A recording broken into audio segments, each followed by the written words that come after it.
ہم تو مائل بکرم ہے کوئی سائل ہی نہیں، ہم تو مائل بکرم ہے کوئی سائل ہی نہیں، راہ دکھلائے کسے کوئی رہرو منزل ہی نہیں۔ شعبان کی 15ویں رات بھی بہت ہی بابرکت رات ہے۔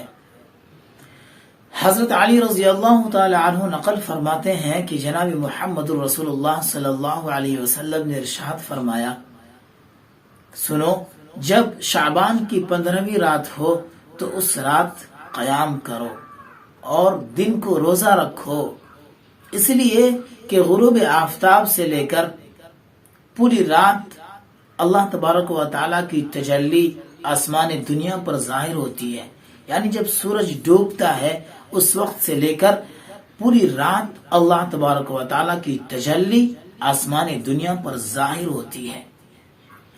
اللہ تبارک و تعالیٰ اس رات فرماتے ہیں کہ ہے کوئی بخشش چاہنے والا، کیا ہے کوئی مغفرت طلب کرنے والا کہ میں اس کی بخشش کر دوں، میں اس کو معاف کر دوں؟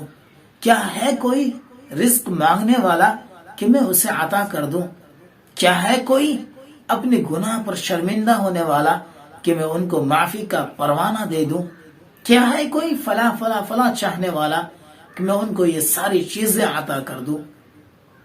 میرے بھائیوں، تو ہمیں یہ وقت بالکل نہیں گنوانا ہے، اور جتنا ہو اور ہمیں سے جتنا ہو سکے قرآن کریم کی تلاوت کریں اور دن کو روزہ رکھیں، اللہ کے سامنے روئے گر گرائیں، اور یہ وقت ہمارا بیکار نہ جائے۔